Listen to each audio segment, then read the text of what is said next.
Hi అండి, welcome to my channel. ఈరోజు మంచి మాట అయితే రాగద్వేష రహితమైన ఇల్లే స్వర్గం అవుతుందండి. సో ఇక వీడియోలోకి వెళ్తే టీ టైము స్నాక్స్గా కానీ పిల్లలకి స్నాక్స్ బాక్స్లో పెట్టడానికి కానీ ఈ రిబ్బన్ పకోడీ చాలా బాగుంటుందండి. చేసుకోవడం కూడా చాలా సింపుల్, క్రంచీగా కరకరలాడుతూ ఎక్కువ నూనె పీల్చకుండా ఉంటుంది. దీనికోసం 2 కప్పులు వరిపిండి తీసుకోవాలండి. ఇది పొడి బియ్యం పిండేనండి, రేషన్ బియ్యం పిండి. అలాగే 1 కప్పు శనగపిండి తీసుకోవాలి, పచ్చెనపప్పుతో ఆడించుకున్న పిండి. అలాగే పావు స్పూన్ పసుపు, ఒక అర స్పూను సాల్ట్. ఇది చీమమిరపకాయల కారం అండి, ఇది అర స్పూన్ వేసాను. తర్వాత కొంచెం ఒక అర స్పూను వామండి నలుపుకొని వేసుకోవాలి. అయితే ఇప్పుడు చీమమిరపకాయల కారం ప్లేస్లో చీమమిరపకాయల కారం లేకపోతే నార్మల్ కారం కూడా వేసుకోవచ్చు. మీరు మీ ఇష్టం, మీకు ఏది అనుకూలంగా ఉంటే అవైలబుల్గా ఉంటే అదే వేసుకోండి. పిండి అంతా మంచి కలుపుకున్న తర్వాత ఒక 2 స్పూన్లు వెన్న కానీ ఆయిల్ కానీ వేడి చేసి మరిగించి వేసుకోవాలండి. ఈ వెన్న కానీ ఆయిల్ కానీ ఏదైతే వేసుకున్నా అది పిండి అంతటికి పట్టేటట్టు బాగా కలుపుకోవాలి.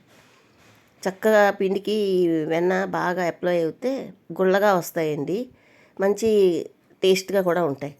గట్టిగా రావు, చిన్న గుళ్ళగా వచ్చి బాగుంటాయి అన్నమాట. ఇలాగైతే ఇవన్నీ కూడా పిండి అంతా ఇలా కలుపుకున్న తర్వాత కొద్ది కొద్దిగా వాటర్ కలుపుకుంటూ చక్కగా స్మూత్గా గట్టిగా పిండిలా తయారు చేసుకోండి. మరీ ఎక్కువ మెత్తగా లూజ్గా చేయకండి, మరీ గట్టిగా ఉండకూడదు.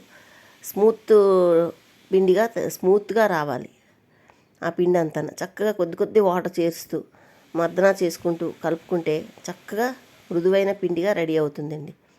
ఓకేనండి, ఇలా కొద్ది కొద్దిగా మనకి అవసరం పడినప్పుడు కొద్ది కొద్దిగా నీళ్ళు చేర్చుకొని ఇలా మృదువుగా కలుపుకోవాలండి. ఇలా సాఫ్ట్గా కలిపిన తర్వాత మూత పెట్టి ఒక 10-15 నిమిషాలు నాననిద్దాం. అది నానేలోగా మనం ప్యాన్ పెట్టుకొని ప్యాన్లోకి డీప్ ఫ్రైకి సరిపడగా ఆయిల్ వేసుకోండి. ఈ ఆయిల్ హీట్ అవుతుంటుంది. హీట్ అయ్యేలోగా మనకి ఈ జంతికలు గొట్టంలో ఈ ఇలా ఉంటుంది కదండి, అలాగా గీతలాగా అందులో వేసుకోవాలండి ఈ రిబ్బన్ పకోడీ. దానికి జంతికలు గొట్టానికి కొద్దిగా ఆయిల్ అప్లై చేసుకొని మనకి పిండి సగానికి వేసుకోండి, నిండా వద్దు. ఒక్కొక్క ట్రిప్కి ఒక్కొక్క పిండి అలాగా గొట్టానికి సగం వరకే వేసుకోండి పిండి, ఎక్కువ వద్దు, నిండా పూర్తిగా వేయొద్దు. వేసుకొని మళ్ళీ ఆ పిండి మీద మూత పెట్టేసి జంతికలు గొట్టం మీకు ఏది అవైలబుల్గా ఉంటుంది, కాకపోతే ఇలా గీతలాగా ఉండే ఫ్రేమ్ పెట్టుకొని చట్టం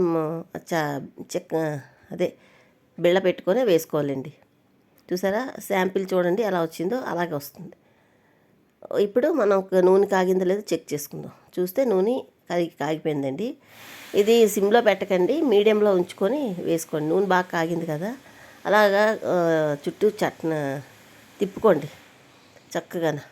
అది కంటిన్యూస్గా వస్తుందండి. మధ్య మధ్యలో కట్ చేసుకుంటే మీకు ఏ షేప్ కావాలంటే ఆ షేప్లోకి అలాగా చట్టంలాగా నూనె అంతా వేసుకోండి. ఒకే దగ్గర వేసేస్తే ముద్దగా అయిపోద్ది, మధ్య మధ్యలో ఏగదు. అందుకని ఇలా అలాగ రిబ్బన్లాగా చుట్టుకొని ఒక 5 నిమిషాలు కదపకుండా ఉంచేస్తే నురగంతా పోయింది. చూసారా, నురగంతా పోయిన తర్వాత రెండో పక్క తిప్పుకోవాలన్నమాట. అలా తిప్పి 2 పక్కల మనం చక్కగా వేయించుకోవాలి.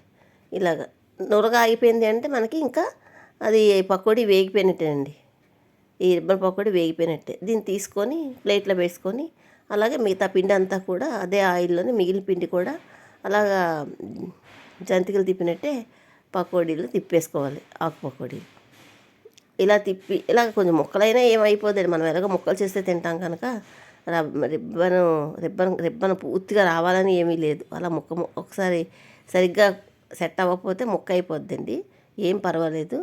ఇలా మొత్తానికి మీకు ఎలాగొస్తే ఎలాగ అనుకూలంగా అనిపిస్తే అలా చేసుకోండి. ఇలా మొత్తం పకోడీ ఇలాగ రిబ్బన్ లాగా వస్తాయి ఈ పకోడీలు. ఇవి టీ టైము తినడానికి స్నాక్స్లా కూడా చాలా బాగుంటాయండి. పిల్లలకి స్నాక్స్ బాక్స్లో కూడా సర్వ్ చేయొచ్చు, ఈవినింగ్ స్నాక్స్లా కూడా తినొచ్చు. చాలా టేస్టీగా ఉండే ఈ రిబ్బన్ పకోడీలు అయితే చేసుకోవడం కూడా చాలా సులువండి. ఇక స్టోర్ చేసుకోవడానికి కూడా ఉంటాయి, జర్నీస్ అప్పుడు తీసుకెళ్ళడం కోసం కూడా బాగుంటాయి. అయితే నేనైతే జర్నీ కోసం ఇవి తయారు చేసుకున్నానండి. ఓకేనండి, ఇలా రెడీ చేసుకున్న తర్వాత అన్నీ చక్రాలు పట్టేసుకున్న తర్వాత మనం కొంచెం కరివేపాకు వేయించుకొని ఆ పైన వేసుకొని మొత్తం మళ్ళీ చక్కగా బేసిన్లోకి అవన్నీ వంపుకొని కొంచెం కొంచెం చిన్న చిన్న ముక్కలుగా కట్ చేసుకొని చూడండి, మీకు సౌండ్ వస్తుంది, ఇంత కరకరలాడుతూ క్రంచీగా ఉంటాయండి.